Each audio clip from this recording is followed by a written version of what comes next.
One of the primary requirements for good relationships is adequate security. If there is insecurity, conflicts are sure to erupt.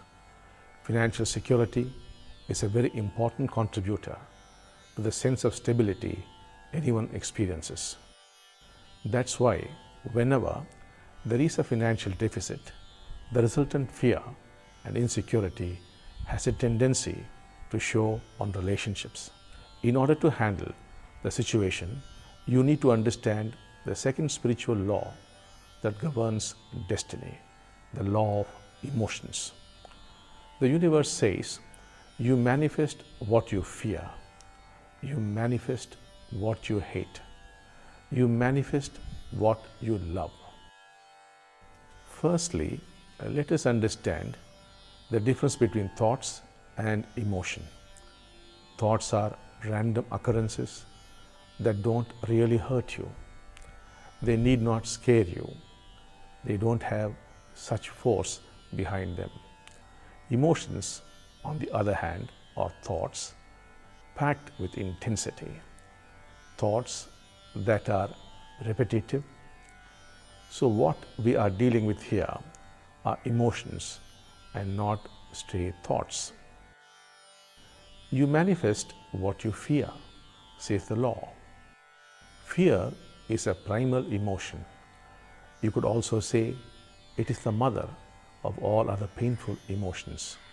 Jealousy is the fear of being overtaken. Anger is the fear of not knowing what else to do. Hurt is the fear of being ignored or insulted. One could go on endlessly. Let us learn this through a real life story. Once in the United States, news went around that a serial killer was hunting down a lot of people, and people were warned against entertaining strangers in their homes.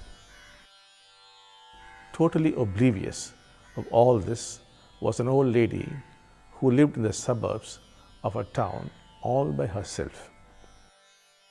It was a rainy evening, and all of a sudden, someone walked through her door. Woken up from her peaceful slumber on her armchair, the old lady noticed a man standing in front of her, armed with a club and all wet. She looked at him through the candlelight and said, "Son, you must be cold and wet. Warm yourself." The man was confused for a few moments, but dropped his club and sat near the fireplace. The lady again said, "You must be awfully hungry, son. Go into the kitchen and help yourself." He hogged the food that lay on the table and ran out into the night with the club in his hand. He ran across the street and broke into the next house. As the family screamed in terror, he used his weapon on them. Why do you think his responses were so drastically different? He was a maniacal serial killer, yet did not hurt the old lady, while he hurt the immediate neighbors, because you are the fuel for other people's responses towards you. Since the old lady had no fear, the serial killer could not hurt her, while the ones who were terrified got themselves killed. Though this is an extreme example, the principle holds good in everybody's life. You attract events and people you fear.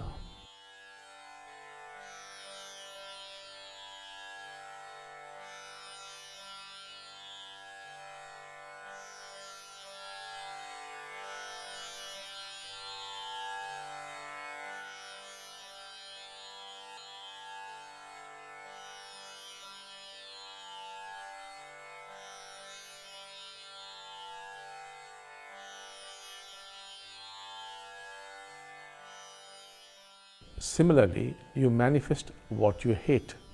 Hating verbal abuse over years, you indulge in it. How many times in life you have had to bite your tongue for being and doing exactly the same things you opposed and hated? If hate is the energy you let loose into the universe bounces it back at you. However, the law also says you manifest what you love. If you love, you dream, you envision something, the universe would go all out to give it to you. Most often life takes a downturn when your love and passion takes a downslide. Instead of investing energies on hate, invest in love. Instead of being afraid of conflict, love peace. Instead of hating poverty, love wealth. But how do emotions that are the mere result of biochemical reactions in your brain gain such force? Emotions that are not acknowledged and accepted by you in the course of your life get accumulated in the deeper layers of the unconscious. And anything that is rejected comes back with a vengeance distorted.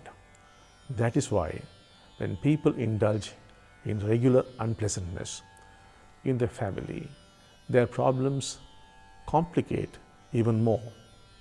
It becomes a catch-22 situation. More problems, hence more fights, and hence more repression, and so on and so forth. When in times of difficulty, do you usually use your family for gaining peace and strength, or do you only use it to vent out your frustration? What emotions have you got addicted to in relating to your family in difficult times? Coming to the next question of what is the solution to this? Despite one's best efforts and intentions, fear and disappointment persist. Hence, the only solution is to acknowledge and accept the fact of their existence without hiding from them. It is to be integral. Anything that is recognized and accepted does not turn destructive. That doesn't mean that you go around speaking and expressing these emotions out to people around you. All you need to do is to be integral to yourself. It involves 3 simple steps. Sit down quietly and watch your breath.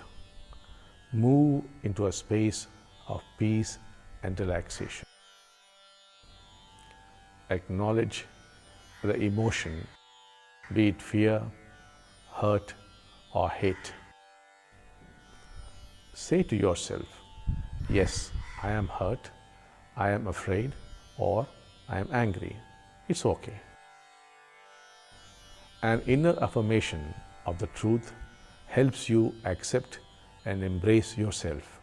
This practice could be done anytime by anybody whose emotions are blocked or life is moving in a retro direction, to steer it back to abundance and fulfillment.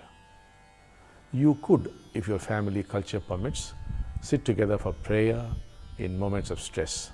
It would prove to be a tremendous energy booster and would invoke divine grace into life.